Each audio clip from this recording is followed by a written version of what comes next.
आज का क्वेश्चन है हमारा, लेंज का नियम क्या है समझाइए एवं इसकी सहायता से प्रेरित धारा की दिशा की किस प्रकार ज्ञात की जा सकती है। और इसी के साथ एक और क्वेश्चन है कि लेंज का नियम लिखिए एवं समझाइए कि कैसे लेंज का नियम ऊर्जा संरक्षण के नियम के अनुकूल है। ये 2019 में आ चुका है। वेरी आईएमपी क्वेश्चन है। एमपी बोर्ड में अधिकतर 5 अंक के क्वेश्चन में ये दोनों क्वेश्चन आ सकते हैं। तो लेंज का नियम देखते हैं। इस नियम के अनुसार विद्युत चुंबकीय प्रेरण की प्रत्येक अवस्था में विद्युत धारा की दिशा इस प्रकार होती है कि वह उस कारण का विरोध करती है जिसके कारण वह स्वयं उत्पन्न हुई है। इस नियम की सहायता से प्रेरित धारा की दिशा निम्नानुसार ज्ञात की जा सकती है। जो प्रेरित धारा होती है वो क्या करती है, उस कारण का विरोध करती है जिसके कारण वह स्वयं उत्पन्न हुई है। बस इतना सा कथन है लेंज के नियम का। इसके लिए यहाँ पे दिए हुए हैं कि जब चुंबक के एन ध्रुव को कुंडली के पास लाते हैं, चित्र आ वाला आप देख सकते हैं, उसमें एन ध्रुव को क्या कर रहे हैं, कुंडली के पास ला रहे हैं, तो उसमें प्रेरित धारा विद्युत धारा उत्पन्न हो रही है। लेकिन इस प्रेरित धारा की दिशा इस प्रकार होगी कि वह चुंबक के एन ध्रुव को कुंडली के पास लाने का विरोध कर सके।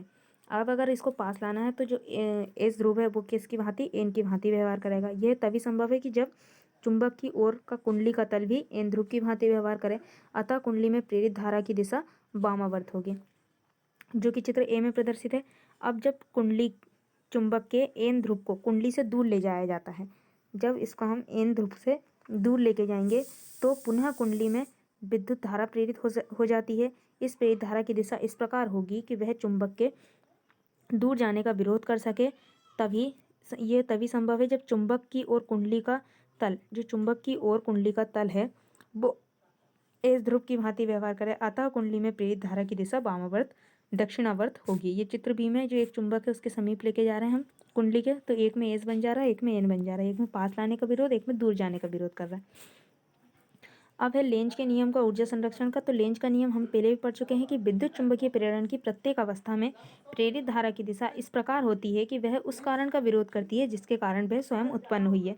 हम देख सकते हैं कि ये कैसे ऊर्जा संरक्षण के अनुसार है कि जब हम चुंबक के उत्तरी ध्रुव को जब हम कुंडली के पास लाते हैं, किसी तल के पास लाते हैं, तो लेंज के नियम अनुसार कुंडली का वह तल उत्तरी ध्रुव बन जाता है।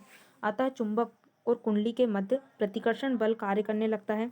इस प्रतिकर्षण बल के विरुद्ध चुंबक को हम कुंडली के पास ले जाते हैं तो हमें क्या करना पड़ता है, यांत्रिक कार्य करना पड़ता है, और यांत्रिक कार्य विद्युत ऊर्जा अर्थात प्रेरित धारा के रूप में परिवर्तित हो जाता है। किंतु जब उत्तरी ध्रुव को हम कुंडली से दूर ले जाते हैं तो कुंडली का वह तल दक्षिण ध्रुव बन जाता है और कुंडली को आकर्षित करता है, यानी कुंडली और चुंबक के मध्य आकर्षण बल कार्य करने लगता है। इस आकर्षण बल के विरुद्ध चुंबक को दूर ले जाने में चुंबक को पुनः कार्य करना पड़ता है।